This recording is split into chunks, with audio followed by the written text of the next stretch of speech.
You put $1,000 into the market 12 months ago. You haven't touched it. Today, that money made you $70, not $700, not $7,000, $70. That number is going to follow you for the next 12 minutes. You are somewhere on this ladder, maybe near the bottom, maybe further up than you think. 6 rungs, $1,000 to $10 million. By the time you reach the top, that same 7% return generates $700,000 a year. The math is identical. The outcomes are not. That gap has a name. We'll get to it. Here is what most compound interest explanations show you. A hockey stick graph curving upward. Exponential, beautiful, inevitable. Here is what they don't show you. The flat part at the beginning, where you grind for years and the curve barely moves. This is the S-curve. Every rung on this ladder sits at a different point on it. At $1,000, you are on the floor of the flat section. At $10 million, you are past the inflection. Same curve. Completely different experience. The Federal Reserve Bank of New York published a staff report on this. Authors, James Best and Keshav Dogra, September 2023. The conclusion was not optimistic. Compounding is not just an engine of wealth creation. It is an engine of divergence. It rewards those who can already afford to wait. The velvet rope between rungs is not a secret investment vehicle. It is time, and the ability to leave capital untouched. Here is what that means at each rung. Rung 1, $1,000 invested. At a 7% real annual return, sourced from 97 years of S&P 500 data by NYU Stern's Aswath Damodaran, that position earns you $70 this year. You contribute $150 a month to reach $10,000. The market contributes $70. You're doing 96% of the work. The engine is technically on. It is not doing much yet. Here is the part they leave out. For the compounding to work, you cannot touch that $1,000. For someone near the poverty line, $1,000 is a month's rent. The velvet rope is not invisible. It appears at rung 1, and it is made of rent money. Rule 1. Compounding rewards capital you can afford to forget. You grind. Months pass.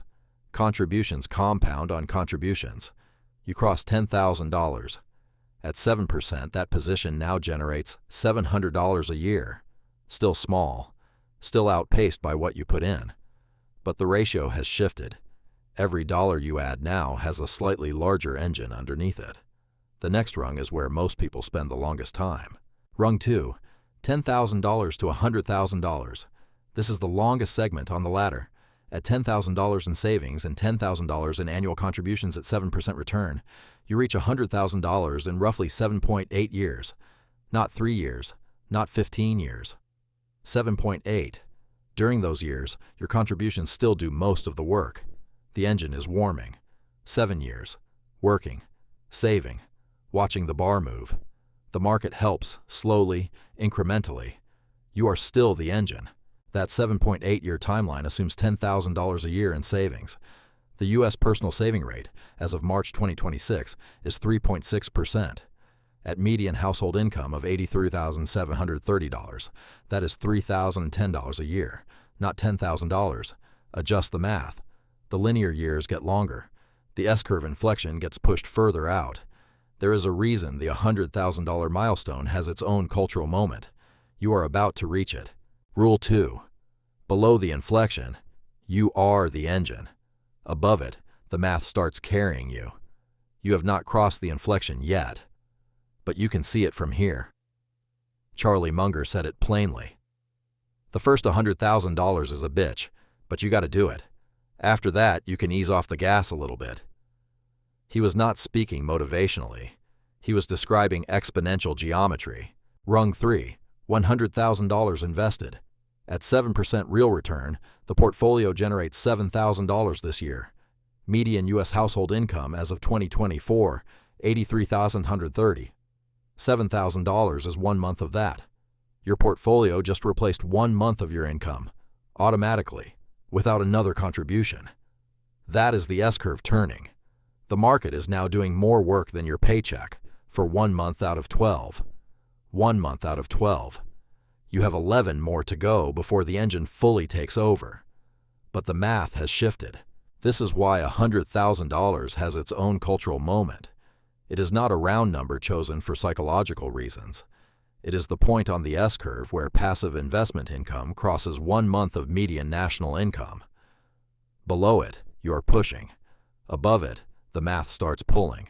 Rung 4, $100,000 to $1 million. At 7% return, money doubles every 10.3 years. That is the rule of 72. Divide 72 by the interest rate. $100,000 becomes $200,000 in 10.3 years. $200,000 becomes $400,000 in another 10.3 years. Getting from $0 to $1 million takes roughly 25 to 35 years. Getting from $1 million to $2 million takes 10.3 years. The math is not subtle. It is almost brutally obvious once you see it. Rule 3. The first million is the hardest because exponential growth is indifferent to effort. It compounds the base you have, not the effort you put in. $1,000 compounding at 7% is a different machine than $100,000 compounding at 7%. Same rate, different engine. The base is the advantage. You reach $1 million, the math changes texture. At 7% real return, that portfolio generates $70,000 this year. Median U.S. household income in 2024, $83,730. Your portfolio, on its own, now produces almost as much as the median American household earns working full-time. Next year it grows. The year after, it grows again. The question at this rung shifts. You are no longer asking how to accumulate faster.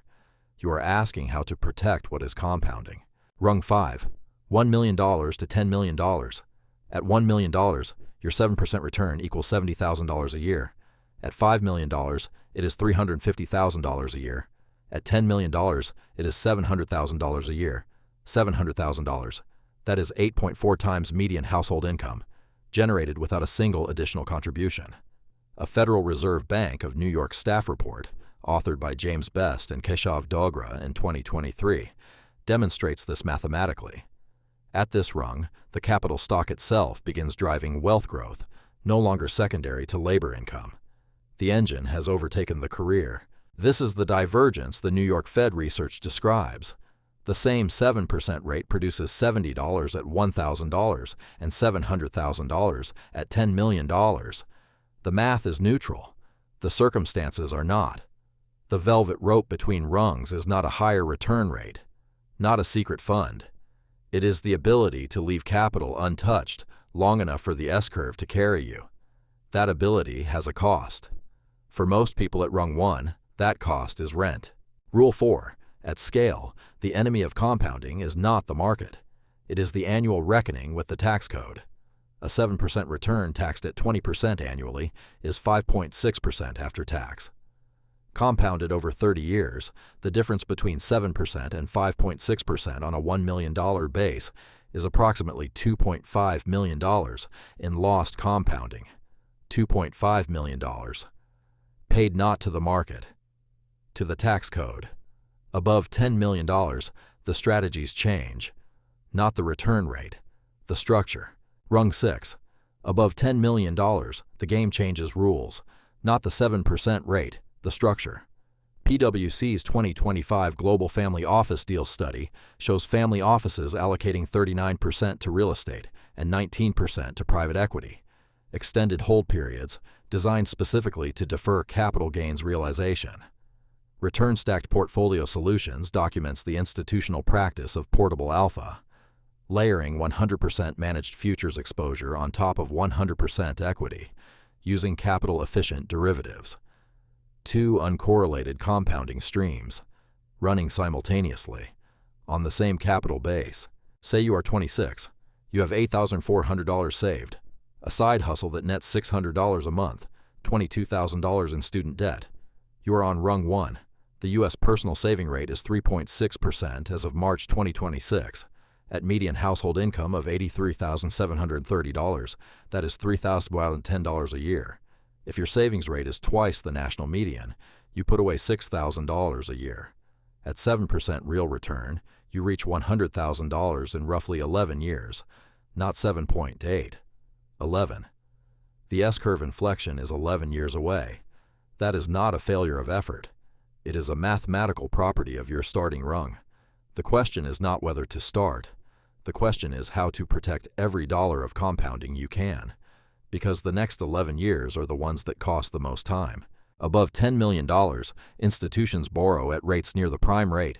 As of May 2026, prime is 6.75%. Expected long-run equity return, 7% real, 10.2% nominal. Borrow below prime at institutional discount. Invest in an asset returning 10.2% nominal. Pocket the spread. Let the full 10.2% compound on borrowed capital.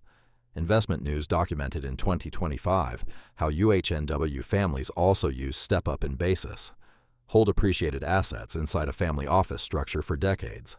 At death, the cost basis resets to fair market value. The unrealized gain is never taxed. The compounding clock restarts for the next generation. The clock restarts. None of this is hidden. It is published by PwC, documented by Investment News, formalized in SEC filings and archive papers and Federal Reserve staff reports. The velvet rope at Rung 6 is not insider knowledge. It is access to the capital that buys the structure, the legal entity, and the time horizon that makes the structure work. The math is the same at every rung. The access to the math is not. That is the S-curve nobody puts in the chart. Somewhere, someone is checking a portfolio balance right now. $1,000. The number on the screen is $70. A year's worth of compounding on the bottom rung of the ladder. It is not enough to retire on. It is not supposed to be. It is the engine starting. The S-curve is flat here. The rungs above it are real. The math that runs them is identical to the math running that $70. The only variable is the base. The mechanism is neutral. The access to the mechanism is not. That is the S-curve most people never see. You have seen it now. If this rung changed how you see the math, subscribe. Each episode climbs the ladder one rung higher. The next one covers what tax strategy looks like at every level from $30,000 to $300 million.